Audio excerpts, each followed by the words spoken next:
तं सजीवं साद्वैतं सावधूतं परिजनसहितं कृष्णचैतन्यदेवं श्रीराधाकृष्णपादान् सहगणललिता श्रीविशाखान्विताञ्च हे कृष्णा करुणा सिन्धो दीनबन्धो जगत्पते गोपेश गोपिका कान्ता राधाकान्त नमोऽस्तुते तप्त काञ्चन गौराङ्गी राधे वृन्दावनेश्वरी वृषभानुसुते देवे प्रणमामि हरिप्रिये वाञ्छाकल्पतरुभ्यश्च कृपा सिन्धुभ्य एव च पतितानां पावनेभ्यो वैष्णवेभ्यो नमो नमः। जय श्री कृष्ण चैतन्य प्रभु नित्यानंद श्री अद्वैत गदाधरा श्रीवासदि गौरभक्तवृंद हरे कृष्णा कृष्णा कृष्ण हरे हरे हरे राम राम राम राम हरे हरे। हरे कृष्ण माताजी। Hare Krishna. Thank you, Mataji. Thank you, Gomati Mataji, for chanting, and thank you, Mataji, Shweta Mataji, for doing Mangalacharan. So మనం ఈరోజు నిన్న ప్రభు 65వ శ్లోకం వరకు చెప్పారు. సో ఈరోజు 66వ శ్లోకం నుంచి కంటిన్యూ చేద్దాము. ఓం నమో భగవతే వాసుదేవాయ. ఓం నమో భగవతే వాసుదేవాయ. ఓం నమో భగవతే వాసుదేవాయ. ఓకే, సో 65వ శ్లోకంలో ఏం చెప్పుకున్నాము మనము? 65వ శ్లోకంలో ఈ విధంగా కృష్ణ భక్తి భావనలో సంతుష్టుడైన వానికి భౌతిక అస్తిత్వపు త్రివిధ తాపాలు ఏమాత్రము కలగవు. అటువంటి సంతుష్ట చైతన్యంలో మనిషి బుద్ధి శీఘ్రమే సుస్థిరమవుతుంది. సో ఎప్పుడైతే కృష్ణ భక్తి భావనలో, దాన్నే మనము ఎక్కువగా వాడుతున్న పదం ఏంటి ఇంగ్లీష్ లో అంటే కృష్ణ కాన్షియస్నెస్. సో అని అంటుంటాం కదా, అది కృష్ణ కాన్షియస్నెస్ అంటే ఏంటో కాదు, కృష్ణ భక్తి భావన, కృష్ణ చైతన్యము. సో ఆ కృష్ణ చైతన్యంలో సంతుష్టుడైన వానికి భౌతిక అస్తిత్వపు త్రివిధ తాపాలు ఏమాత్రము కలగవు అని అంటున్నారు.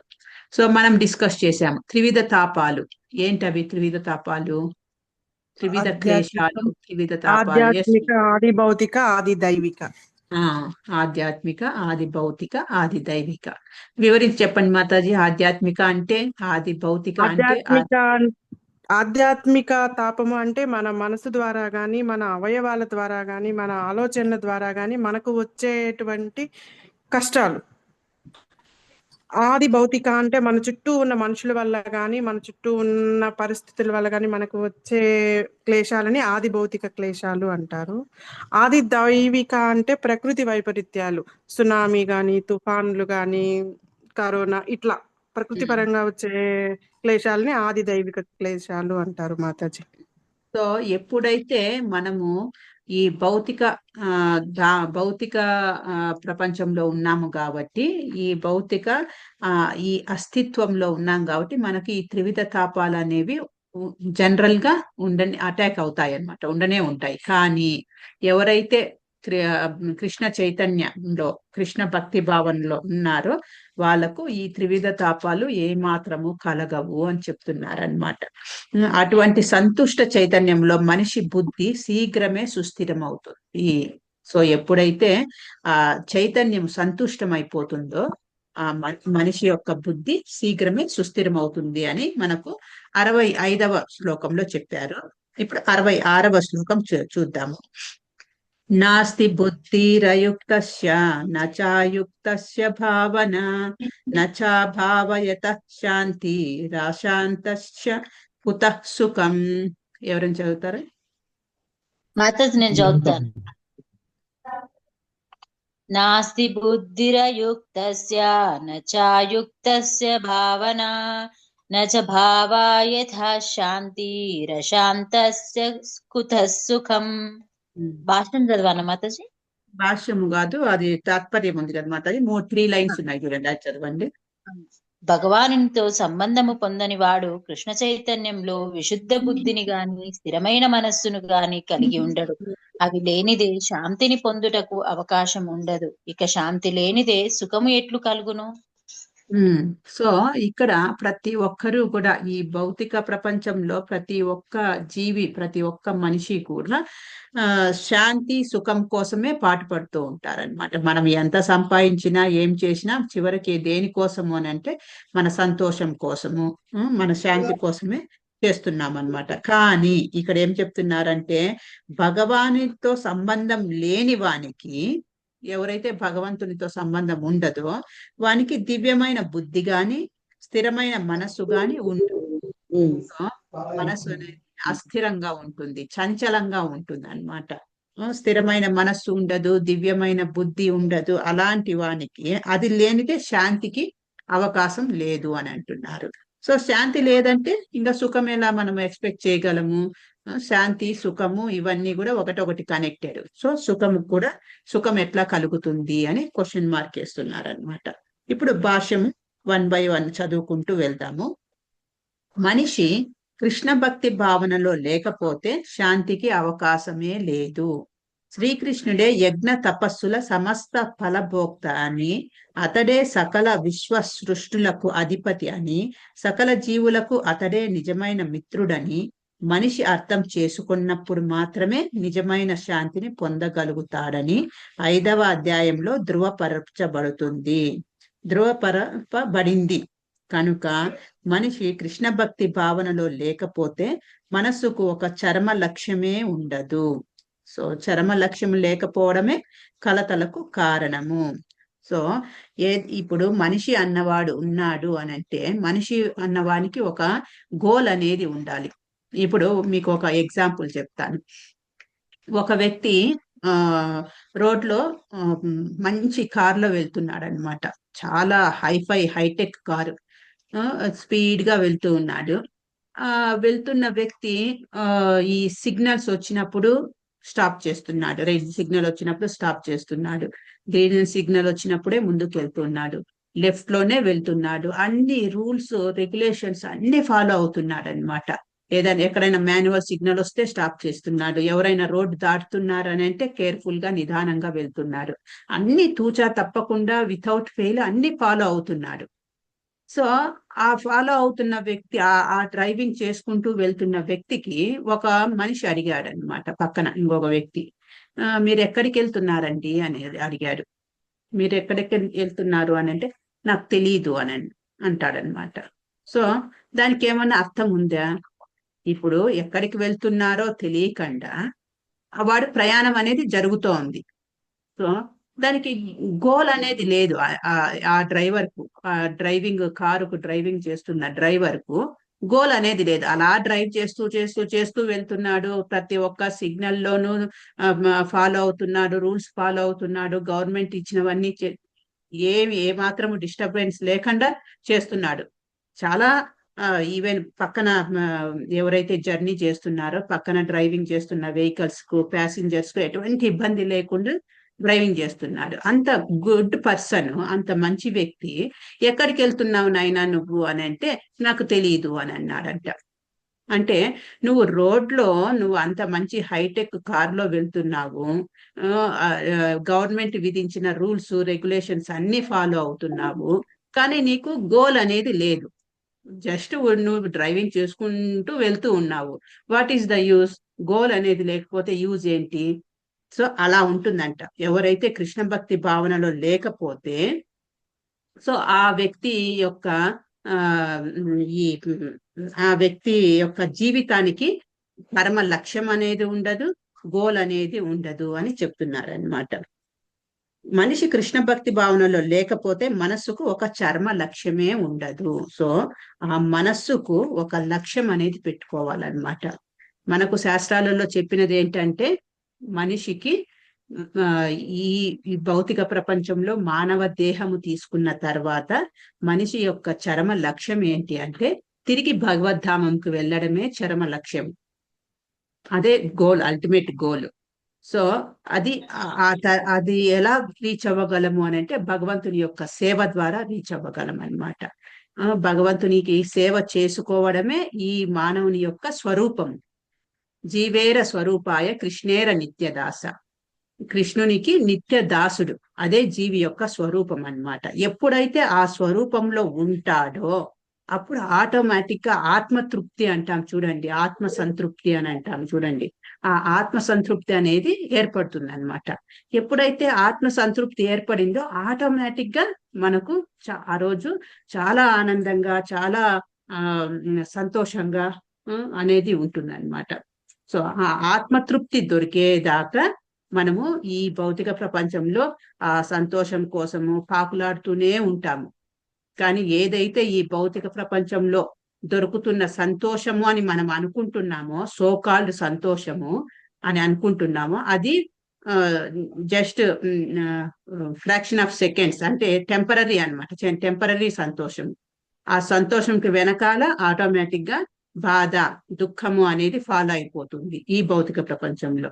కానీ ఎప్పుడైతే మనము ఆనందమును పొందామో, భగవంతుని యొక్క చైతన్యంలో, కృష్ణ భక్తి భావనలో ఆనందమును పొందామో, అది అల్టిమేట్ అన్నమాట. 100% సాటిస్ఫాక్షన్ అనేది దొరుకుతుంది.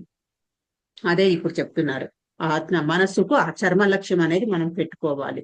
చర్మ లక్ష్యము లేకపోవడము కలతలకు కారణము. సో ఆ వ్యక్తికి ఏ వ్యక్తికైతే చర్మ లక్ష్యము గమ్యము పెట్టుకోలేదో వానికి కలతలకు కారణం అవుతుంది. ఇప్పుడు చూడండి, మనం ఎగ్జాంపుల్ తీసుకున్నాము, రోడ్డు పైన వ్యక్తి వెళ్తున్నాడు, మంచి కారులో వెళ్తున్నాడు. ఎక్కడికి వెళ్తున్నావు నాయనా అని అంటే, ఎక్కడికి వెళ్తున్నానని నాకు తెలీదు అని అంటున్నాడు. కానీ డ్రైవింగ్ మాత్రం శుభ్రంగా చేస్తున్నాడు, చాలా బాగా చేస్తున్నాడు డ్రైవింగ్, రూల్స్ రెగ్యులేషన్స్ అన్ని ఫాలో అవుతున్నాడు. కానీ ఎక్కడికి వెళ్ళాలో తెలియదు, డ్రైవింగ్ చేస్తూ ఆ ప్రయాణం అట్లా జరుగుతూనే ఉంది ప్రయాణము. సో నో యూజ్ అలాంటిది. శ్రీకృష్ణుడు ఎల్లరకు ప్రతిదానికి భోక్త అని, అధిపతి అని, మిత్రుడని మనిషి నిశ్చయించుకున్నప్పుడు స్థిరమైన మనస్సుతో శాంతిని పొందగలుగుతాడు.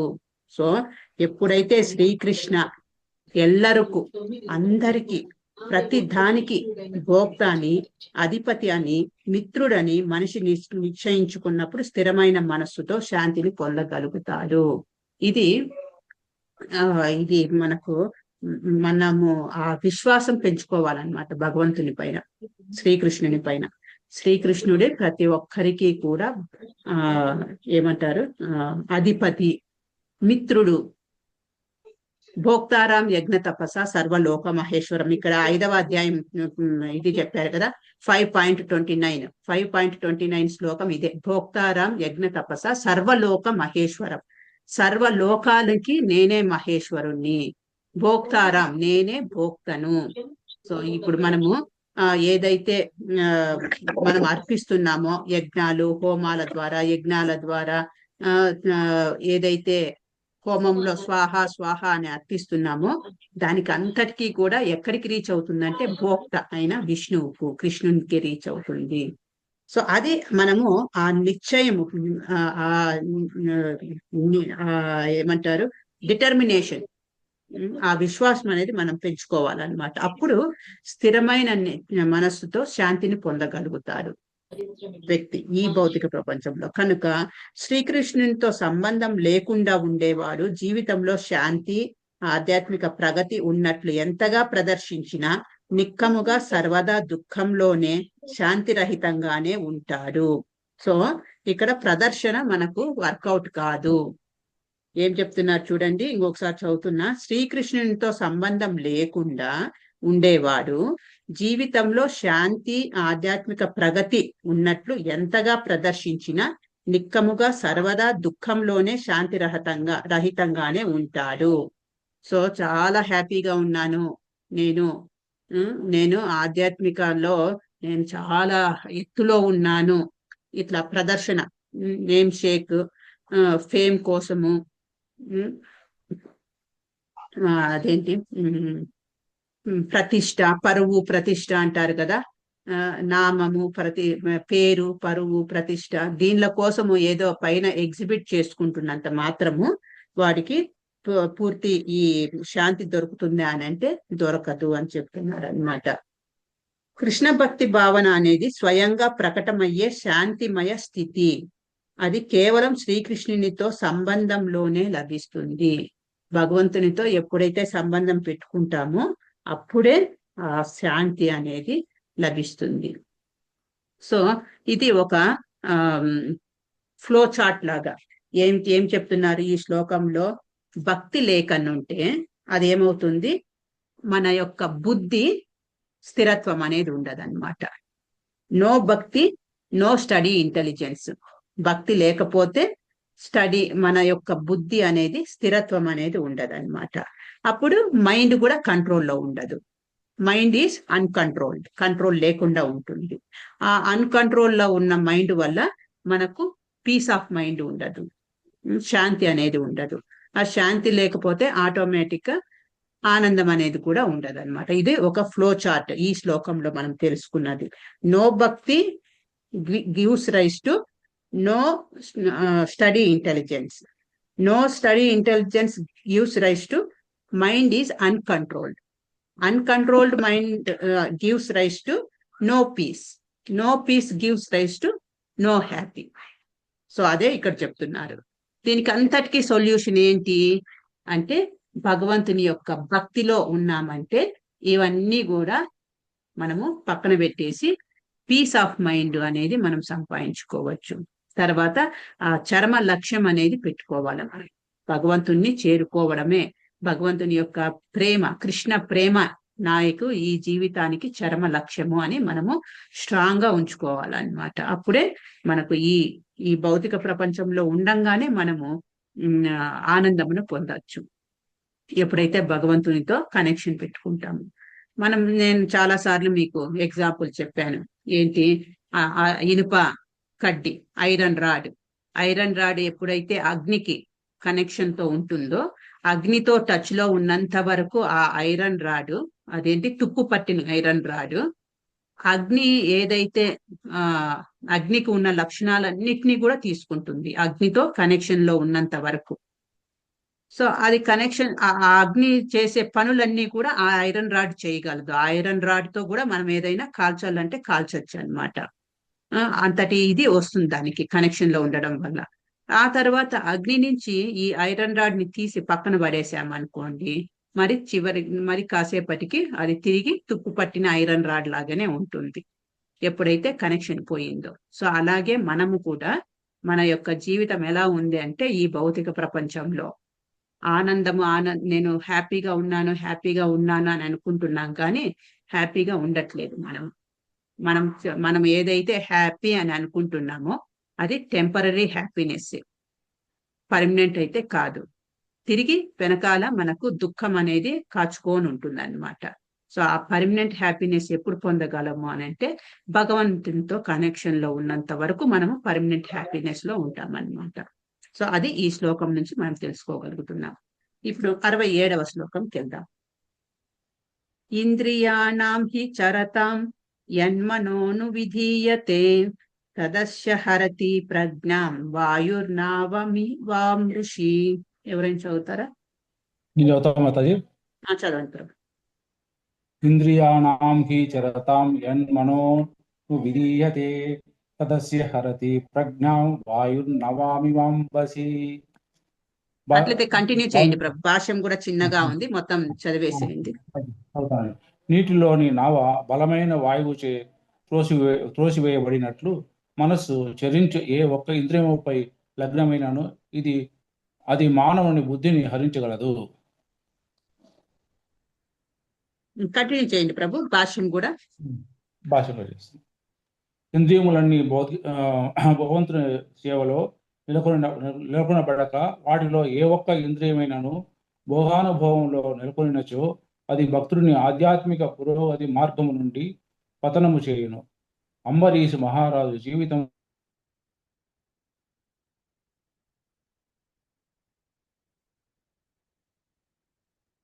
హరే కృష్ణ. మీరు చదువుతున్నారు, వినిపించట్లేదు ప్రభు. మిగతా వాళ్ళకి వినిపిస్తోందా? నాకు ఒక్కతేనా వినిపించట్లే? హరే కృష్ణ. ప్రభు చదువుతున్నారు, వినిపిస్తోందండి మీకు?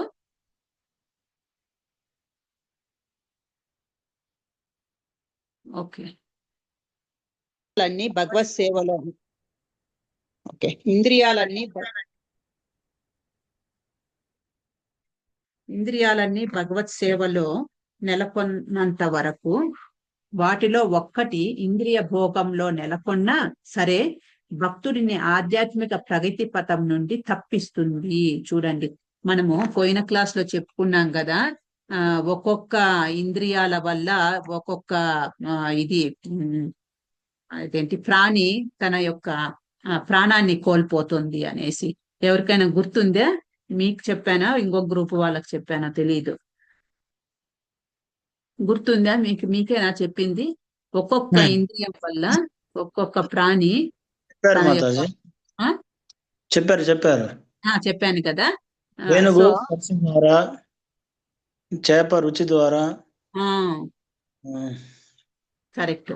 సో పురుగు, లైట్ చుట్టూ తిరిగే దీపపు పురుగు, వర్షాకాలంలో వచ్చే దీపపు పురుగులు దీపానికి ఆ వెలుగుకు అట్రాక్ట్ అయ్యి దీపం చుట్టూ తిరుగుతూ దీపం వెలుతురులో అక్కడే పడి చనిపోతుంది. ఆ తర్వాత చేప ఆ వేటగాడు వేసిన ఆ గాలానికి ఉన్న వానపాము తినడానికి వచ్చి అది చనిపోతుంది. దానికి కావాలంటే ఆ నదిలో, ఆ చెరువులో గాని నదిలో గాని తినాలనుకుంటే ఎంతో ఉంది తినడానికి అది, కానీ ఈ గాలానికి వచ్చి చిక్కుబడిపోతుంది అన్నమాట. తర్వాత జింక వచ్చి నాదస్వరం, వేటగాడు వాయించే చక్కని మ్యూజిక్ కు అట్రాక్ట్ అయిపోతుందంట జింక. అలా అది వచ్చి వలలో పడిపోతుంది. తర్వాత ఏనుగు స్పర్శకు, ఒకవైపు ఆడ ఏనుగును ఇంకొక వైపు ఆడ ఏనుగును పెట్టి ఆ గుంత తవ్వి మధ్యలో మొత్తం గడ్డితో పరిచేసి మగ ఏనుగును వదులుతారనమాట. సో ఆడ ఏనుగును దగ్గరికి వెళ్ళాలని మగ ఏనుగు వస్తూ ఆ గుంతలో పడి చనిపోతుంది. చనిపోదు కాదు, ఈ వేటగాడికి పట్టుబడిపోతుంది అనమాట. సో అలా ఏంటండి తుమ్మెద వచ్చి సువాసన కోసము, సువాసనకు ప్లస్ ఇంకొకటి ఏంటి, హనీని తీసుకోవడానికి, మకరందంను తీసుకోవడానికని కలువ పువ్వులోకి వెళ్ళి అక్కడక్కడే అది తాగుతూ తింటూ ఆ మకరందంను అక్కడే ఆ కలువ పువ్వు సన్సెట్ అయ్యేటప్పటికి, సూర్యాస్తమం అయ్యేటప్పటికి క్లోజ్ అయిపోతుంది, ఇక్కడే బందీ అయిపోయి చనిపోతుంది. ఇట్లా ఒక్కొక్క ఇంద్రియాలకు అట్రాక్ట్ అయిపోయి ఆ జీవులు తన ప్రాణాలను కోల్పోతున్నాయి. కానీ మనిషి జీవితం చూసుకుంటే మనిషిలో ప్రతి ఒక్క ఇంద్రియము లాగుతూ ఉంటుంది. కన్ను ఒకవైపుకు లాగుతుంది, మంచి సినిమా వచ్చింది చూద్దాం రా అని అంటుంది. చెవి ఇంకొక వైపుకు లాగుతుంది, ఆ సినిమాలో ఇంకొక సినిమాలో మంచి పాటలు ఉన్నాయి అది విందాం రా అని అంటుంది. నాలుక బయట బజ్జీలు వేస్తున్నారు, మిరపకాయ బజ్జీలు, మంచి వాసన వచ్చేటప్పటికి నాలుక లాగుతుంది. సో ముక్కు లాగుతుంది, నాలుక లాగుతుంది. ఇట్లా ప్రతి ఒక్క ఇంద్రియము కూడా లాగుతున్నాయి మనిషికి. సో అలాంటి రథం కూడా నేను చెప్పాను. రథం పైన కూర్చున్న ప్రయాణికుడు, రథానికి 5 గుర్రాలు ఉన్నాయి. 5 గుర్రాలు ఇట్లా పంచేంద్రియాలతో కంపేర్ చేశారనమాట. ఒక్కొక్క గుర్రము ఒక వైపుకు లాగుతూ ఉంటే ఆ ప్రయాణికుడు తన గమ్యాన్ని చేరగలడా? కరెక్ట్ గమ్యానికి నేరుగా వెళ్ళలేడు వాడు. ఇటువైపు రైట్ సైడ్ ఉన్న గుర్రం రైట్ సైడ్ లాగుతోంది, లెఫ్ట్ సైడ్ ఉన్న గుర్రము లెఫ్ట్ సైడ్ లాగుతోంది. అంటే గుర్రాలని ఇక్కడ ఇంద్రియాలతో కంపేర్ చేస్తున్నారు. ఒక్కొక్క ఇంద్రియము ఒక్కొక్క వైపుకు లాక్కెళ్తోంది ఆ ప్రయాణికుడిని. ఆ ప్రయాణికుడు తను చేరాలనుకున్న గమ్యాన్ని చేరలేకపోతున్నాడు.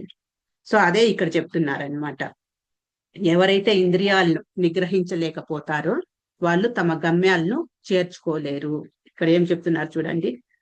ఇంద్రియాలన్నీ భగవత్ సేవలో నెలకొనంత వరకు వాటిలో ఒక్కటి ఇంద్రియ భోగంలో నెలకొన్నా సరే భక్తుల్ని ఆధ్యాత్మిక ప్రగతి పథం నుండి తప్పిస్తుంది. సో ఇంద్రియాలన్నీ భగవత్ సేవలో నెలకొనంత వరకు వాటిలో ఒక్కటి ఇంద్రియ భోగంలో నెలకొన్నా సరే భక్తుల్ని ఆధ్యాత్మిక ప్రగతి పథం నుండి తప్పిస్తుంది. సో ఒక్క ఇంద్రియము ఈ ఇంద్రియ భోగం కోసము లాగినా కూడా మనము ఢమామని కిందకి పడిపోయే అవకాశం ఉంటుంది అన్నమాట. అదే ఇక్కడ చెప్తున్నారు. అంబరీష్ మహారాజ్ జీవితంలో పేర్కొనబడిన విధంగా ఇంద్రియాలు అన్నిటినీ కృష్ణ భక్తి భావంలో తప్పక నెలకొల్పాలి. ఎందుకంటే మనోనిగ్రహానికి అదే సరి అయిన పద్ధతి. మనము ఏదైతే మనం ఇప్పుడు మాట్లాడుకుంటున్నామో అది మొదట మనకు అనిపించచ్చు చాలా విషంలాగా, మందు చేదులాగా అంటుంది. మందు చేదుగా ఉంటుంది మొదట. తీసుకున్న తర్వాత ఆ మందు ప్రభావం మనిషిమైన ప్రభావం కల్పించిన తర్వాత ఆ రోగం అనేది మానిపోతుంది అన్నమాట. రోగానికి మందు విరుగుడు. సో మందు చేదుగా ఉంటుంది. మందు చేదుగా ఉంది అనేసి మనం తీసుకోకపోతే ఆ రోగం అనేది తగ్గదన్నమాట. సో అలాగే ఇక్కడ మనకు ఏదైతే ఇక్కడ మన ఇంద్రియాలను నిగ్రహించుకోవాలి, బ్రహ్మముహూర్తంలో లేవాలి, చాంటింగ్ హరే కృష్ణ మహామంత్రం చాంటింగ్ చేయాలి, భగవంతునికి ఆఫర్ చేసిన ప్రసాదమే తీసుకోవాలి, బయట మూవీలకు దీనిలకు అట్రాక్ట్ అవ్వకూడదు, బయట తిండ్లు ఎక్కువ తినకూడదు. ఇవన్నీ కూడా మొదట చూడడానికి ఎలా ఉంటుంది అని అంటే ఈ 4 రెగ్యులేటివ్ ప్రిన్సిపల్స్ ఫాలో అవ్వాలి. ఇవన్నీ ఎలా ఉంటుందంటే చాలా కష్టంగా ఉండొచ్చు, చేదుగా ఉండొచ్చు. కానీ ఆ తర్వాత మనకు దొరికేది ఏంటి అంటే అమృతమే మనకు దొరుకుతుంది. కానీ ఏదైతే ఇంద్రియ భోగాన్ని, ఇంద్రియాలకు ఆనందాన్ని ఇస్తాయో అవి మొదట చాలా తీపిగా ఉంటుంది ఆ విషయాలు. ఎందుకంటే ఇంద్రియాలకు ఆనందాన్ని ఇస్తున్నాయి కదా, చాలా తీయగా ఉంటుంది అన్నమాట ఆ విషయాలు. ఆ చివరికి ఏమవుతుంది, అదొక విషముకు దారి తీస్తుంది అన్నమాట. కాబట్టి మనము ఇంద్రియాలను చాలా చాలా కేర్ఫుల్ గా, కంట్రోల్ గా పెట్టుకోవాలి. ఇది మీకు చెప్పాను, అంబరీష్ మహారాజుది కూడా చెప్పాను. అంబరీష్ మహారాజు తన యొక్క అన్ని ఇంద్రియాలను భగవంతుని సేవలో నెలకొల్పాడనమాట. పాదాలను వచ్చి భగవంతుని యొక్క తీర్థయాత్రలు, గుళ్ళకు తిరగడానికి పాదాలను వినియోగించాడు. చేతులు గుళ్ళల్లో, మందిరాలలో సేవ చేయడానికి వినియోగించుకున్నాడు. కళ్ళు భగవంతుని యొక్క సుందర రూపాన్ని చూడడానికి వినియోగించుకున్నాడు. నాలుకను భగవంతుని కీర్తించడానికి, తర్వాత భగవంతునికి అర్పించిన ప్రసాదం, భోగ అంటే ప్రసాదంగా స్వీకరించడానికి నాలుకను ఉపయోగించాడు. ఇలా ప్రతి ఒక్క ఇంద్రియాన్ని అంబరీష్ మహారాజు భగవంతుని సేవలో వినియోగించుకున్నాడు అనమాట. అందుకే ఆయన్ని మనము ఇప్పుడు గ్రేట్ పర్సనాలిటీగా మనము మాట్లాడుకుంటున్నాము. చరిత్రలో నిలిచిపోయిన వ్యక్తి అయ్యాడనమాట అంబరీష్ మహారాజు. సో మహాజనుల్లో ఒకడు అంబరీష్ మహారాజు. సో అలా మనం నిగ్రహానికి, మనో నిగ్రహానికి అదే సరి అయిన పద్ధతి. ఏది అంటే కృష్ణ భక్తి భావన. మనో నిగ్రహానికి కృష్ణ భక్తి భావన అల్టిమేట్ సొల్యూషన్ అని చెప్తున్నారనమాట. ఓకే, 68వ శ్లోకం ఇప్పుడు. తస్మాద్ యస్య మహాబాహో నిగృహీతాని సర్వసః ఇంద్రియానింద్రియార్థేభ్యస్తస్య ప్రజ్ఞా ప్రతిష్ఠిత. ఎవరైనా చదువుతారా? నేను చదువుతాను. తస్మాద్ యస్య మహాబాహో నిగృహీతాని సర్వసః ఇంద్రియానింద్రియార్థేభ్యస్తస్య ప్రజ్ఞా ప్రతిష్ఠిత. భావము. అందుచే ఓ మహాబాహో, ఎవని ఇంద్రియములు వాని ఇంద్రియార్థముల నుండి నిగ్రహింపబడి ఉండునో అతడు నిశ్చయముగా స్థిర ప్రజ్ఞుడనబడును. భాష్యం చదవన మాతాజీ. చదవండి మాతాజీ, అట్లా చదవండి. ఇంద్రియములను శ్రీకృష్ణ భగవానుడు ప్రేమయుత సేవ యందు నిలుపుట ద్వారా, కృష్ణ భక్తి రస భావన ద్వారా మనుజుడు ఇంద్రియ వేగమును అరికట్టవచ్చును. శత్రువులను అధిక బలముతో అణచివేయు రీతి ఇంద్రియ వేగమును సైతము అనసవచ్చును. కానీ అది ఎట్టి మానవ యత్నముచే గాక ఇంద్రియములను శ్రీకృష్ణ భగవానుని సేవలో నిలుపట ద్వారానే సాధ్యమగును. ఈ విధముగా కృష్ణ భక్తి రస భావన ద్వారానే మనుజుడు నిజముగా స్థితప్రజ్ఞుడు కాగలడనియు, మరియు కృష్ణ భక్తి అనడి ఈ దివ్య కళను ప్రామాణికుడైన గురువు నిర్దేశమునందే వనరింపవలయుననియు అవగతము చేసి కొనినవాడు సాధకుడు ముక్తిని పొందుటకు యోగ్యుడు అనబడును. ఓకే, సో ఇక్కడ ఏం చెప్తున్నారంటే మనము ఇంద్రియ భోగ వేగాలను, సో ఆ వేగాలను అంటే కోరికలను మనము ఏమాత్రము నిగ్రహించుకోగలము అనేది ఇక్కడ చెప్తున్నారనమాట. 68వ శ్లోకము, ఇంద్రియ భోగ వేగాలను మనిషి కేవలం కృష్ణ భక్తి భావన ద్వారానే, అంటే సర్వేంద్రియాలను భగవానుని దివ్యమైన ప్రేమయుత సేవలో నెలకొల్పడం ద్వారానే అణచగలడు. సో ఇది ప్రాక్టికల్ గా రుజువైందనమాట. ఎప్పుడైతే మనము భగవంతుని సేవలో మన యొక్క ఇంద్రియాలను పూర్తిగా నిమగ్నం చేసుకుంటామో ఆటోమేటిక్ గా మన ఇంద్రియాలు తృప్తి పొందుతాయి. ఎందుకంటే మనము పరమాత్మను తృప్తిపరచడానికి ట్రై చేస్తున్నాము. ఎప్పుడైతే పరమాత్మ తృప్తి పొందుతాడో మనలో ఉన్న ఆత్మ కూడా తృప్తి పొందుతుంది అన్నమాట. ఎందుకంటే మనం చెప్పుకుంటున్నాం, స్టార్టింగ్ నుంచి చెప్పుకుంటున్నాము, మనము భగవంతుని నుంచి వచ్చిన అంశాలము, మనము భగవంతుని యొక్క సేవకులం. మన యొక్క స్వరూపం, కాన్స్టిట్యూషనల్ పొజిషన్ అంటారు స్వరూపం ఇంగ్లీష్ లో.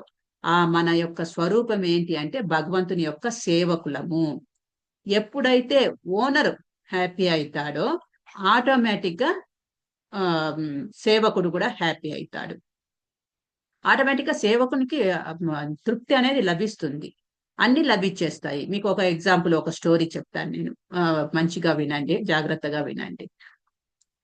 ఒక పేద వ్యక్తి ఒక రాజు దగ్గరికి వస్తారనమాట. ఒక విలేజ్ లో ఉన్న, గ్రామంలో ఉన్న వ్యక్తులు వస్తారు రాజు దగ్గరికి. వస్తే రాజు ఏం కావాలి కోరుకోండి, మీరు చాలా దూరం నుంచి వచ్చారు అనేసి అవకాశాన్ని ఇస్తారు. అందరూ మిగతా వాళ్ళందరూ నాకు అది కావాలి ఇది కావాలి అని ఏవేవో కోరుకుంటారు. సో ఈ ఒక వ్యక్తి మాత్రము ఏం కోరుకుంటాడంటే, రాజు మా ఇంటికి ఒక 3 రోజులు ఆతిథ్యానికి రావాలి అని కోరుకుంటాడనమాట. మా ఇంట్లో రాజు 3 రోజులు ఆతిథ్యం స్వీకరించాలి. సో వాళ్ళ ఇల్లు ఎక్కడుంది అంటే ఒక కుగ్రామము, ఒక ఏదో మారుమూల గ్రామము. వారి ఇండ్లు ఎలా ఉందంటే పడిపోవడానికి రెడీగా ఉన్న పూరి గుడిసె, అలాంటి ఇంట్లోకి ఆహ్వానిస్తున్నాడు అనమాట. రాజు మీకేం కావాలో కోరుకో నేను తీరుస్తాను అన్నాడు కాబట్టి, తను మాట ఇచ్చాడు కాబట్టి ఇక్కడ నో అని చెప్పలేడు రాజు. నేను మీ ఇంటికి రాలేను, మీ ఇంటిలో పరిస్థితులు బాగలేవు, నాకు అనుకూలం లేదు అని చెప్పలేడు, నో అని చెప్పలేడు. సో అందుకు రాజు ఓకే నేను వస్తానులే, కొంచెం టైం ఇవ్వు, ఫలానా డేట్కి వస్తాను నేను అని చెప్తాడనమాట.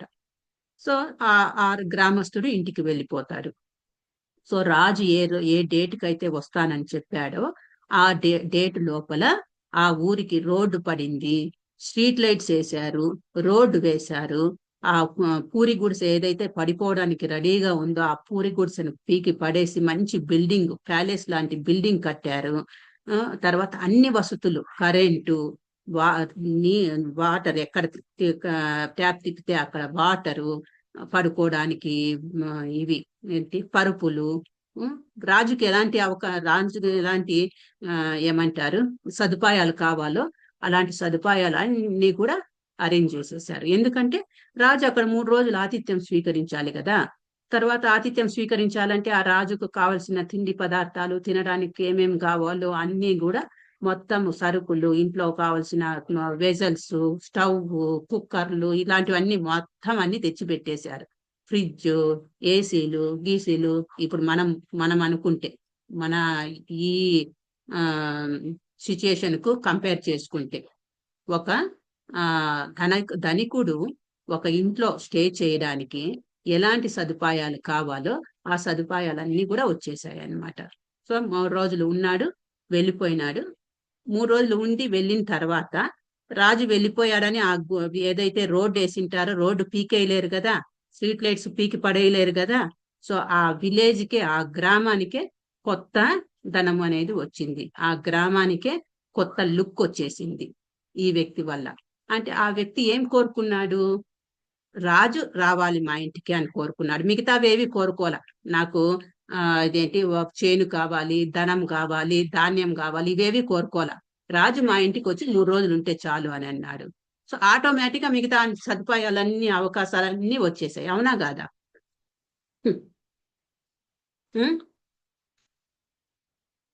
అవును మాతాజీ. సో అలా మనము భగవంతుడు నా జీవితంలోకి రావాలి అని కోరుకుంటే, భగవంతుడికి నేను సేవ చేయాలి, నా ఇంద్రియాలన్నీ భగవంతుని సేవలో ఎంగేజ్ చేసుకోవాలి అని మనం కోరుకుంటే మిగతా తృప్తులన్నీ కూడా ఆటోమేటిక్ గా జరిగిపోతుంది. ఇది పక్కా ప్రాక్టికల్ గా మనము ప్రాక్టికల్ గా రుజువైనది అనమాట. ఇప్పుడు మీరు ఇస్కాన్ చూసారనుకోండి, ఇస్కాన్ టెంపుల్స్ లో ఎంతో మంది, మనము ఇండియన్స్ కు కొంచెమన్నా ఉంటుంది భయము, భక్తి, దేవుడు అనేది అన్నా ఉంటుంది కొంచెం, కానీ ఫారినర్స్ కు అవేవి ఉండవు. దేవుడిని నమ్మడము, భయము, భక్తి ఇలాంటివి ఏవి ఉండవు. కానీ అలాంటి వాళ్ళను కూడా మార్చగలిగిన శక్తి ఇస్కాన్ లో ఉంది. అంటే ఐ మీన్ ఈ భక్తిలో ఉంది. హరే కృష్ణ, వినిపిస్తోందే? వినిపిస్తుంది మాతాజీ. ఓకే. నాకు సడన్ గా డిస్కనెక్ట్ అయిపోయినట్టు అయిపోతాను అందుకు. సో వాళ్ళు ఎలా మారగలుగుతున్నారు అంటే, దీంట్లో నిజంగా ఏదో ఉంది కాబట్టి మారగలుగుతున్నారు. సో వాళ్ళని నమ్మించడము, ఫారినర్స్ ను కన్విన్స్ చేయడము, వాళ్ళు నమ్మేలాగా చేయడము చాలా కష్టతరం. ఎందుకంటే వాళ్ళు చాలా ప్రాక్టికల్ గా మాట్లాడే వాళ్ళు అనమాట. అంత ప్రాక్టికల్ గా మాట్లాడే వ్యక్తులు కూడా దాన్ని ఏదైతే మనం ఈ కృష్ణ భక్తి సేవలో తృప్తి అనేది లభిస్తుంది అని చెప్తున్నానో, అది వాళ్ళు ప్రాక్టికల్ గా రుచి చూశారు. ఆ తృప్తిని రుచి చూడడం వల్లనే వాళ్ళు కంటిన్యూ అవుతున్నారు. ఎంతో మంది సన్యాసులు అయ్యారు. భాగవతం క్లాసులు, వ్యాసాసనం పైన కూర్చొని భాగవతం క్లాసులు చేస్తున్నారు. సాంస్క్రిట్ శ్లోకాలు చదువుతున్నారు. సో ఇవన్నీ జరుగుతున్నాయి అని అంటే ఎలా జరుగుతుంది అని అంటే, ఈ తృప్తి, వాళ్ళు ఈ కృష్ణ చైతన్యము, కృష్ణ భక్తి భావనలో తృప్తిని చూశారు కాబట్టి, సంతోషము, ఆనందమును రుచి చూశారు కాబట్టి ఇది కంటిన్యూ అవుతోంది, జరుగుతోంది అని చెప్పచ్చు అన్నమాట. సో ఇక్కడ ఏం చెప్తున్నారు, ఇంకా ఇంద్రియ భోగ వేగాలను మనిషి కేవలం కృష్ణ భక్తి భావన ద్వారానే, అంటే సర్వేంద్రియాలను భగవానుని దివ్యమైన ప్రేమయుత సేవలో నెలకొల్పడం ద్వారానే అణచగలడు. ఇందాక చెప్పినట్టు ఎట్లాగైతే మనము ఈ ఇంద్రియాలను భగవంతుని సేవలో వినియోగించుకుంటే ఆటోమేటిక్ గా మనం కంట్రోల్ చేయగలము ఆ ఇంద్రియాలను. ఉన్నతమైన శక్తిచే శత్రువులను అణిచినట్లుగా ఎటువంటి మానవ ప్రయత్నముచే కాక కేవలం భగవత్ సేవలో నెలకొల్పడం ద్వారా ఇంద్రియాలు అదే విధంగా అణగుతాయి. కేవలం కృష్ణ భక్తి భావన ద్వారానే మనిషి నిజంగా బుద్ధిలో నెలకొంటాడని, ఈ కళను అతడు ప్రామాణిక గురువు మార్గదర్శనంలో తప్పక సాధన చేయాలని అర్థం చేసుకున్నవాడు సాధకుడు లేదా మోక్షానికి యోగ్యమైన వాడని పిలువబడతాడు. సో ఈ కళను అంటే కృష్ణ భక్తి భావన, ఆ బుద్ధి, ఇంద్రియాలను ఎంగేజ్ చేయడము, ఇంద్రియాలను భగవత్ సేవలో వినియోగించుకోవడము, ఈ కళ వచ్చి ప్రామాణిక గురువు మార్గదర్శనంలో చేయాలన్నమాట. ఆ మార్గదర్శనంలో చేస్తే, తప్పక సాధన చేస్తే ఫలితం అనేది ఉంటుంది అని చెప్తున్నారు అనమాట. ఇక్కడ ఇంకొక స్టోరీ మీతో షేర్ చేసుకుంటాను. ఒక తాత మనవళ్ళు ఉంటారనమాట. సో ఆ తాత మనవల వాళ్ళ ఇంటి పక్కలోనే ఒక థియేటర్ ఉంటుంది అనమాట. సో ఆ థియేటర్ లో ఒక సినిమా ఆడుతుంది. సినిమా వేసింటే ఆ మనవుడు అడుగుతాడనమాట. మనవుడు వచ్చి, తాత ఆ సినిమాని నేను చూడాలి సినిమాను అని గొడవ పెడతాడు. తాత వద్దు, వెళ్ళొద్దు అని అంటాడనమాట. సో అప్పుడు తాత ఒకసారిగా నిరాకరించేటప్పటికీ ఆ నిరాకరణ, వద్దు అనడము ఆ అబ్బాయికి నచ్చకపోయినా, ఓకే ఎందుకో తాత చెప్పాడు, తాత పెద్దవాడు, నా కోసమే చెప్తాడు అనే గౌరవంతో కూడిన భయంతో కామైపోతాడనమాట, వెళ్ళడు. సో తర్వాత 3 days తర్వాత తాత ఆ అబ్బాయిని పిలుస్తాడు. నువ్వు సినిమాకి వెళ్ళాలన్నావు కదా, వెళ్ళి చూసిరాపో, ఇదిగో డబ్బులు తీసుకో అని ఇస్తాడనమాట. అప్పుడు ఆ అబ్బాయికి సినిమా చూసి వస్తాడు, కానీ ఆ అబ్బాయి మనసులో క్వశ్చన్ మిగిలిపోతుంది అనమాట. మొదట వెళ్తాను అని అంటే వద్దన్నాడు తాత. తర్వాత 3 days తర్వాత అదే తాత పిలిచి, డబ్బులు ఇచ్చి సినిమాకి పంపించాడు అని ఆ క్వశ్చన్ అలాగే మిగిలిపోయింది అనమాట. కానీ తాతను అడగడానికి ధైర్యం సరిపోక అలాగే ఉండిపోతాడు. కొన్ని రోజుల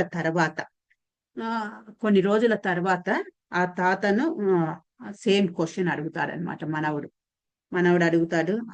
అప్పుడు తాత ఏం చెప్తాడంటే తాత ఏం చెప్తున్నాడంటే మనసులో కోరిక వచ్చిన వెంటనే తీర్చాలని ఏమీ లేదు. సో కోరిక వచ్చిన వెంటనే మనం తీర్చామనుకోండి, ఆ కోరిక తీరుతుంది with in fraction of seconds, లేకపోతే విత్ ఇన్ సమ్ టైంలోనే మనము ఇంకొక కోరిక అనేది తలెత్తుతుంది అనమాట. ఒక కోరిక తీరితే ఇంకొక కోరిక రెడీగా తల ఎత్తుతుంది. సో అలా కోరికలు మదిలో వచ్చిన వెంటనే దాన్ని తీర్చాల్సిన పని లేదు. దాన్ని తీరిస్తే మనము దాన్ని తిండి పెట్టి పోషించినట్టు అవుతుంది ఆ కోరికల్ని. ఈ కోరికలు కామం అంటే ఏమి ఫిజికల్ కామము, సెక్స్ అనేది మాత్రమే కాదు. కామం అంటే ఏ కోరిక ఉన్నా దాన్ని కామమే అంటారనమాట. సో ఈ కామం అనేది ఎలాంటిదంటే స్కిన్ డిసీజ్ లాంటిది, చర్మరోగం లాంటిది అనమాట. చర్మరోగము గజ్జి, తామర ఇలా ఏదైనా అలర్జీలు వచ్చినప్పుడు చర్మం పైన బాగా నవ్వ వస్తుంది, చాలా నవ్వగా ఉంటుంది. నవ్వ వస్తుంది అని గీకామనుకోండి, గీకినప్పుడు చాలా హాయ్ అనిపిస్తుంది. అబ్బా ఎంత నవ్వ పెడుతుందో, నవ్వ గీకేసిన తర్వాత రిలీఫ్ ఉంది అని అనుకుంటాము. ఆ relief some fraction of seconds ఉంటుంది. మరి ఏమవుతుందంటే మరీ నవ్వ ఎక్కువ అవుతుంది. ఏదైతే ఆ గజ్జి, తామర ఆ గాయము పెద్దగా అవుతుంది, పక్కన కూడా స్ప్రెడ్ అవుతుంది. ఎంత దూరం గీకింటామో అంత దూరం మళ్ళీ స్ప్రెడ్ అయి ఉంటుంది అనమాట. అలా ఈ కోరికలు, ఈ కామము కూడా అలాంటిదే. వచ్చిన వెంటనే మైండ్లోకి వచ్చిన వెంటనే ఆ కోరికలను తీర్చాలని ఏమీ లేదు. సో ఇక్కడ తాత మనవుడిని టెస్ట్ చేయడానికి వద్దు అన్నాడు మొదట. సినిమా చూడడానికి వెళ్ళాలి నేను అన్న వెంటనే వద్దు అన్నాడు. సో 3 days అబ్జర్వ్ చేశాడు, మనవుడు వెళ్ళలేదన్నమాట. సో అప్పుడు తాతకు ఓకే, వీడు కొంచెము కంట్రోల్ చేసుకునే కెపాసిటీ ఉంది అని అనుకున్నాడు. అప్పుడు చూడ్డానికి డబ్బులు ఇచ్చి పంపించారంట. అదే అన్నమాట. సో ఇక్కడ కోరిక వచ్చిన వెంటనే తీర్చాలని ఏమీ లేదు. నీ మైండ్ ఏమాత్రము కంట్రోల్ చేసుకోగలవు నువ్వు అని చెక్ చేయడానికి నేను ఈ టెస్ట్ పెట్టాను అని అన్నారంట. అంటే మనము మైండ్ని కంట్రోల్ చేయడం చాలా చాలా ఇంపార్టెంట్. సో మైండ్ని మనం కంట్రోల్ చేయాలి, బుద్ధి కంట్రోల్ చేయాలి. కానీ మనము మైండ్ కంట్రోల్లో మనం వెళ్ళకూడదు. అది ఇంపార్టెంట్, నేర్చుకోవాల్సినది. మైండ్ అనేది మనం కంట్రోల్ చేస్తే నెక్స్ట్ శ్లోకాలలో వస్తుంది, 3rd chapter లో అనుకుంటా. మైండ్ని గిన మనం కంట్రోల్ చేస్తే మైండ్ మనకు మంచి మిత్రుడు అవుతాడు. అదే మైండ్ మనల్ని కంట్రోల్ చేసింది అనుకోండి, శత్రువు అవుతుంది అనమాట. మనస్సు బుద్ధిని కంట్రోల్ చేస్తే శత్రువు. బుద్ధి మనస్సును కంట్రోల్ చేయాలి. అర్థమవుతోందే? బుద్ధి ఎప్పుడు పై స్థాయిలో ఉండాలి, బుద్ధి కింద మనస్సు ఉండాలి. మనస్సు అంటే మైండ్, బుద్ధి కింద మనస్సు ఉండాలి. ఓకే, సో అదనమాట. మన మైండ్ అనేది మంచి మిత్రుడు అవుతాడు, పరమ శత్రువు కూడా అవుతుంది మైండ్ అనేది. ఓకే, నెక్స్ట్ శ్లోకంకి వెళ్దామా?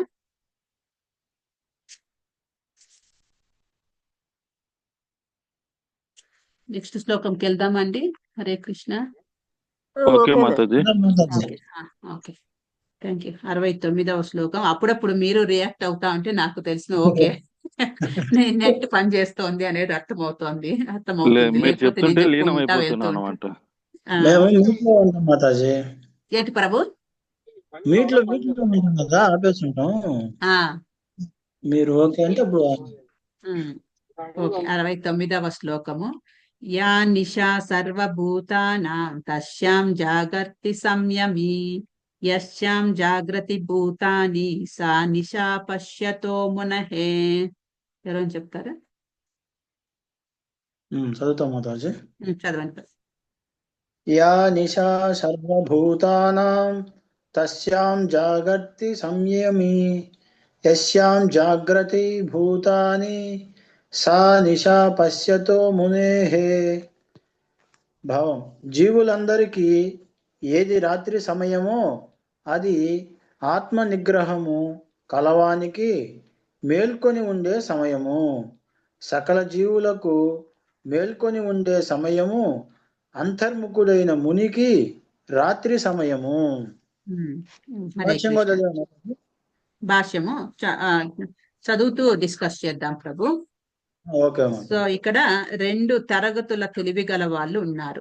సో ఇద్దరు 2 టైప్స్ చెప్తున్నారు అనమాట. ఒకరు ఇంద్రియ భోగార్థము లౌకిక కలాపాలలో తెలివి గలవారు కాగా, ఇంకొకరు అంతరేక్షణ కలవారు, ఆత్మానుభూతి సాధనలో జాగృతమైన వారు. చింతనాపరుడైన ముని లేదా వివేకవంతుని కలాపాలు లౌకికత్వంలో లగ్నమైన మనుషులకు రాత్రి వంటిది. లౌకికులు ఆత్మానుభూతి గురించి ఎరుగని కారణంగా అటువంటి రాత్రిలో నిద్రపోయి ఉంటారు. అంతర్ముఖుడైన ముని లౌకికుల రాత్రి వేళలో చురుకుగా ఉంటాడు. ముని క్రమానుగతమైన ఆధ్యాత్మిక పురోగతిలో దివ్యానందాన్ని అనుభవిస్తాడు. కాగా లౌకిక కలాపాలలో ఉండే వ్యక్తి ఆత్మానుభూతి పట్ల నిద్రలో ఉన్నందున ఆ నిద్రావస్థలో ఒక్కొక్కప్పుడు సుఖమును ఒక్కొక్కప్పుడు దుఃఖమును అనుభవిస్తూ నానా రకాల ఇంద్రియ సుఖ కలలను కంటూ ఉంటాడు. చింతనాపరుడైన వ్యక్తి సర్వదా లౌకిక సుఖ దుఃఖాల పట్ల ఉదాసీనంగా ఉంటాడు. అతడు భౌతిక పరిణామాలచే కలత చెందకుండా తన ఆధ్యాత్మిక కలాపాలను కొనసాగిస్తూనే ఉంటాడు. సో ఇక్కడ ఏం చెప్తున్నారంటే, ఎవరైతే అంతర్ముఖుడో, ఎవరైతే సాధన భక్తి అనేది సాధన చేస్తూ ఉంటారో ఆ వ్యక్తి చేసే కలాపాలన్నిటికీ అంటే భౌతికమైన లౌకిక వ్యక్తులకు అగనెస్ట్ గా ఉంటుంది. లౌకిక వ్యక్తులు ఇప్పుడు మనము రాత్రి పగలు అనుకుంటున్నాం అనుకోండి. చూడండి, మనము ఏం చేస్తాము, ఎవరైతే భక్తి సాధనలో ఉంటారో వాళ్ళు ఉదయము 3 అంటే మనం ఏమంటారు బ్రహ్మముహూర్తం, సూర్యోదయానికి ముందు 2 అవర్స్ ముందు, సూర్యోదయానికి 2 అవర్స్ ముందును బ్రహ్మముహూర్తం అంటాం అన్నమాట. బ్రహ్మముహూర్తంలో లేచి స్నానాదులు ముగించి ఈ సాధన అనేది చేయడం మొదలు పెడతారు. ఎవరైతే ఆధ్యాత్మిక దారిలో, ఆధ్యాత్మిక కోవలో ఆధ్యాత్మికంగా ప్రగతి పొందాలి అని అనుకుంటున్నారో వాళ్ళు.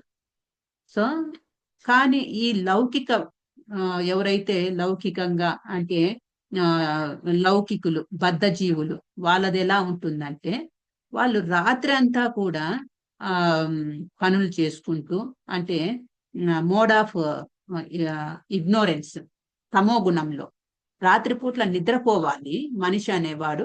పగులు అదే మన బ్రహ్మముహూర్తం నుంచి వాని రోజు అనేది స్టార్ట్ చేయాలి. కానీ ఎవరైతే లౌకికంగా చాలా స్ట్రాంగ్ గా ఉంటారో వాళ్ళ యొక్క జీవనం ఎలా ఉంటుందంటే నైట్ టైమ్స్ మేలుకొని చేస్తూ ఉంటారు. ఉదయం మనము సాధన చేయాల్సిన టైంలో నిద్రపోతూ ఉంటారన్నమాట. అర్థమవుతుంది అనుకుంటా మీకు. నాకు చెప్పడానికి క్లియర్ గా వస్తుందో లేదో. సాధన చేయాల్సిన టైంలో అర్లీ మార్నింగ్ బ్రహ్మముహూర్తం టైంలో నిద్రపోతూ ఉంటారు. సో నిద్రపోవాల్సిన టైంలో మేల్కొని వర్కులు చేస్తూ ఉంటారు. ఇప్పుడు ఈ పెద్ద పెద్ద సిటీలలో అది కామన్ అయిపోయింది అనమాట.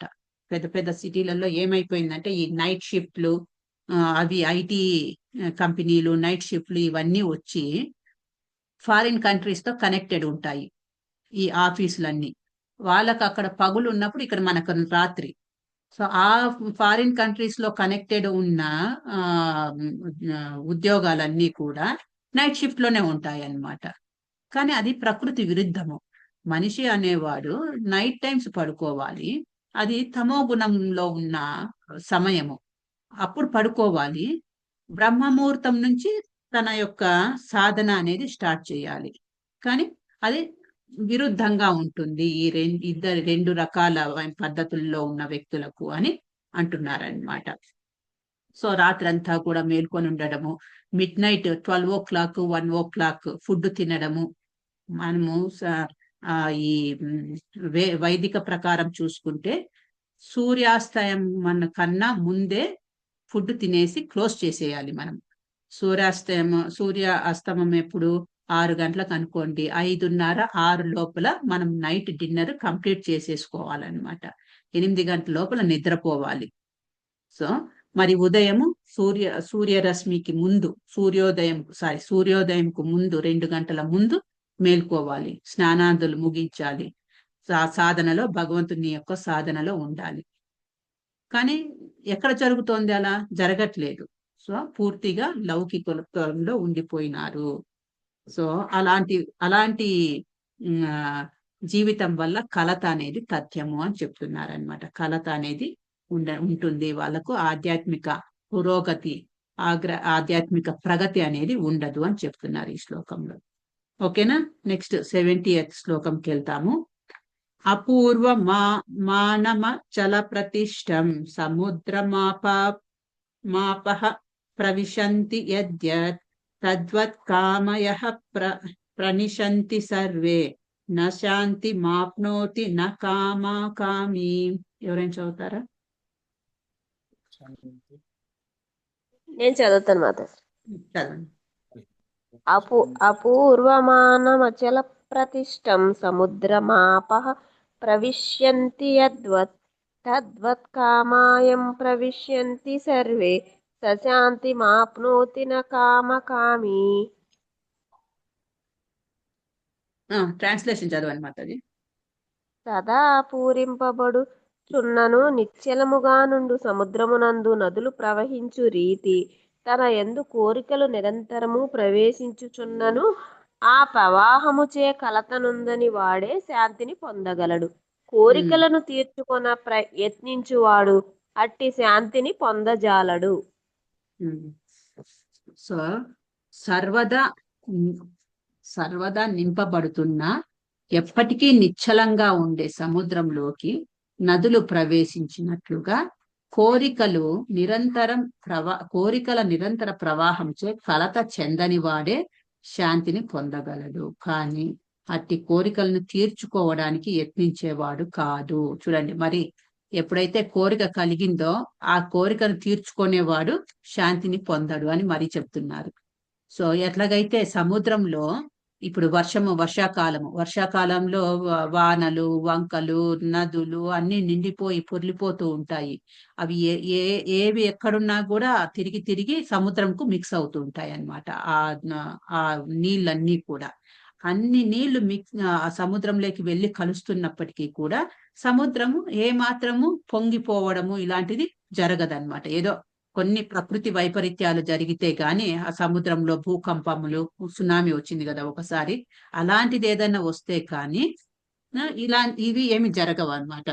నార్మల్ గా సముద్రం అనేది నిశ్చలంగా ఉంటుంది. అందుకే దాన్ని సముద్రం అంటుంది. సముద్రం అనేది నిశ్చలంగా ఉండేది. ఎన్ని వచ్చి ఎంతటి నదులు వచ్చి కలిసినా కూడా అది తొనకదు బెనకదు అని అంటారు చూడండి, అలా ఉంటుంది అన్నమాట. సో అలా మనకు కోరికలు కూడా ఈ ప్రవాహం లాగా వస్తూ ఉంటాయి.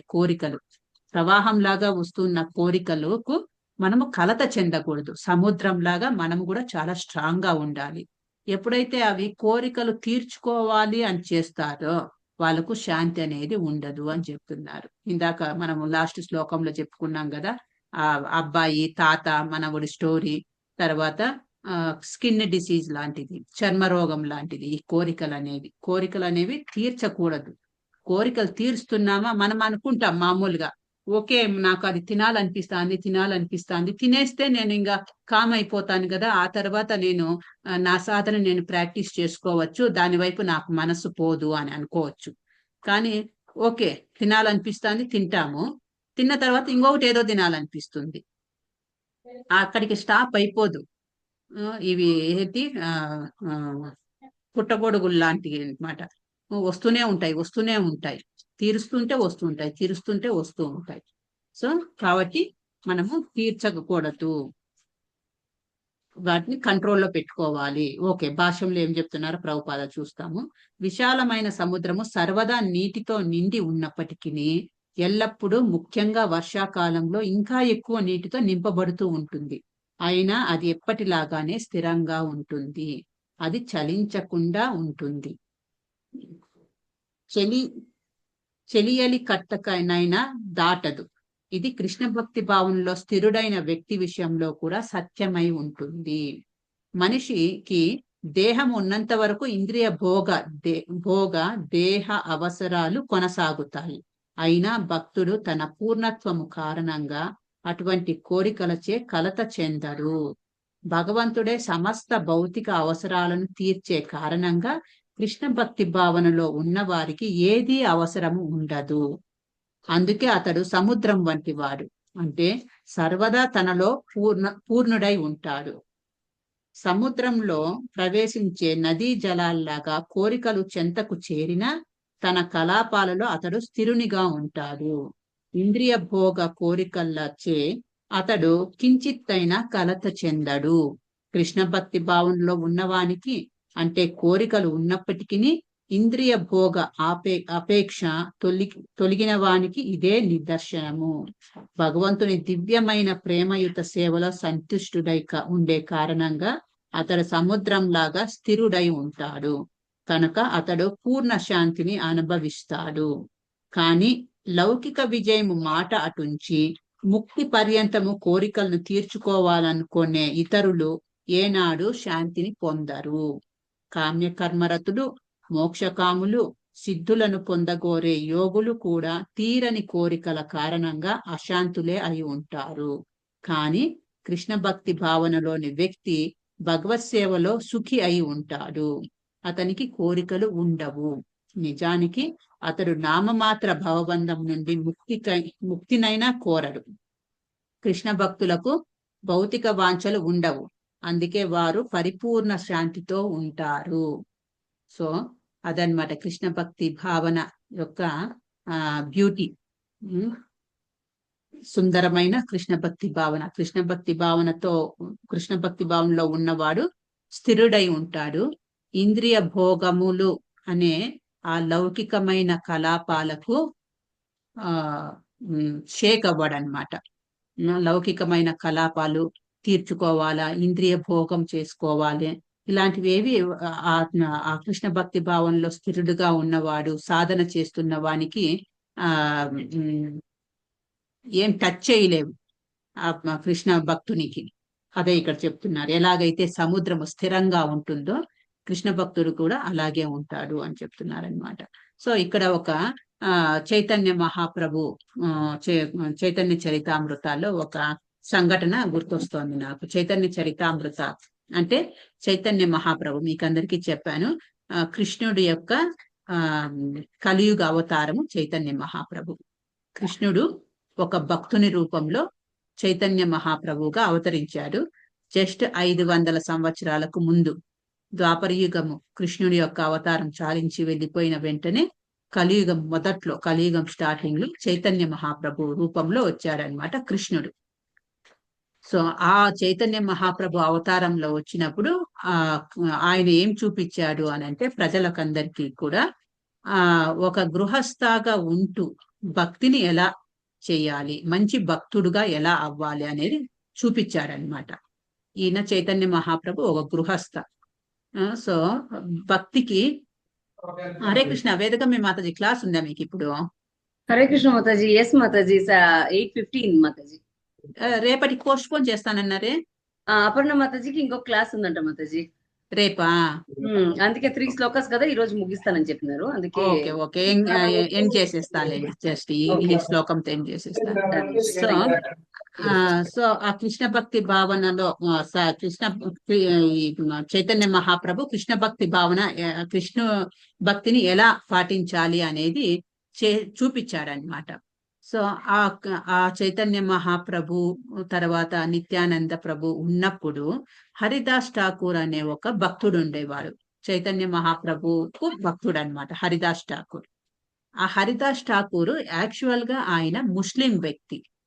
ముస్లిం వ్యక్తి అయితే హరినామ సంకీర్తన ఎల్లప్పుడూ ఎప్పుడు హరినామ సంకీర్తన 24/7 హరినామ సంకీర్తన చేసేవాడు. అందుకే ఆయనకు నామాచార్య అని వచ్చింది ఆయనకు పేరు, హరిదాస్ ఠాకూర్. సో ఆయన ఒకసారి ఏం చేస్తారంటే, ఒకసారి ఏమవుతుందంటే, ఆయన ముస్లిం కదా, సో ఆ కాలంలో ఈ చైతన్య మహాప్రభు అవతరించింది ఎక్కడ అని అంటే జగన్నాథ్ పూరి దగ్గర, కలకత్తా జగన్నాథ్ పూరి, కలకత్తా కాదు జగన్నాథ్ పూరి, మాయాపూర్ అక్కడ అన్నమాట.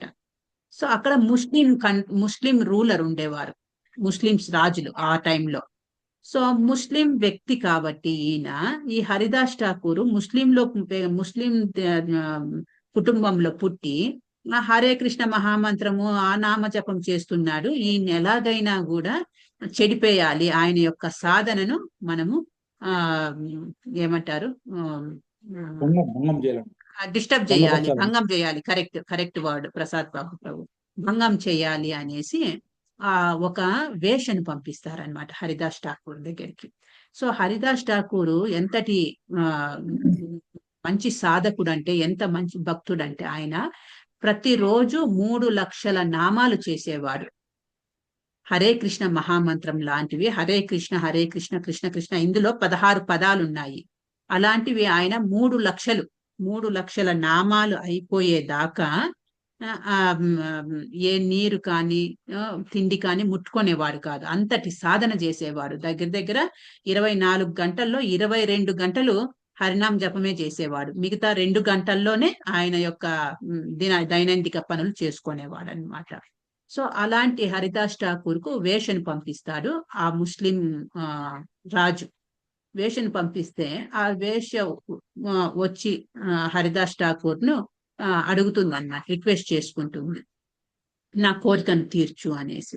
అప్పుడు హరిదాస్ ఠాకూర్ ఏమంటారంటే, ఓకే తీరుస్తాను, కాస్త వెయిట్ చెయ్యి, నేను ఒక దీంట్లో ఉన్నాను, నేను ఒక ప్రామిస్ చేసి పెట్టుకున్నాను, ఒక దీక్ష తీసుకున్నాను, నా నా నామజపం రౌండ్స్ అయిపోయేదాకా నేను వేరే పనులు ఏమి చెయ్యను, నామజపం అయిపోయిన తర్వాత నీ కోరికను తీరుస్తాను అని అంటాడనమాట. ఇక్కడే వెయిట్ చెయ్యి అని కూర్చోబెడతారు. సో ఆమె కూర్చోయింటుంది, వింటూ ఈయన హరే కృష్ణ మహామంత్రం చేస్తూ ఉంటాడు. సో తెల్లారిపోతుంది, ఆవిడ వెళ్ళిపోతుంది. 2వ రోజు వస్తుంది, మరి ఆయన అదే మాట చెప్తాడు, వెయిట్ చేస్తూ ఉంటుంది అక్కడ కూర్చొని. 2వ రోజు కూడా తెల్లారిపోతుంది, వెళ్ళిపోతుంది. 3వ రోజుకి ఈవిడకు ఆవిడలోనే మనసులో ఇది జరుగుతుంది అనమాట, చేంజెస్ జరుగుతాయి, భక్తి భావన చేంజెస్, రియలైజేషన్ స్టార్ట్ అయిపోతుంది అనమాట. ఈయన నేను వేష్యను, నేనంతకు నేను దగ్గరికి వచ్చి ఆవిడ హావభావాలు, ఆ తర్వాత వస్త్రాధరణ అంతా కూడా మనిషిని అట్రాక్ట్ చేసేలాగానే ఉందన్నమాట. సో అక్కడ హరిదాస్ ఠాకూర్ కాకుండా వేరే ఏ వ్యక్తి ఉన్నా ఆవిడకు లోబడిపోయేవాడు. కానీ ఈయన హరిదాస్ ఠాకూర్ లోబడలేదు. ఎందుకు అని అంటే, ఎలా సాధ్యమైంది హరిదాస్ ఠాకూర్ అని అంటే, హరే కృష్ణ మహామంత్రం యొక్క పవర్ వల్లని.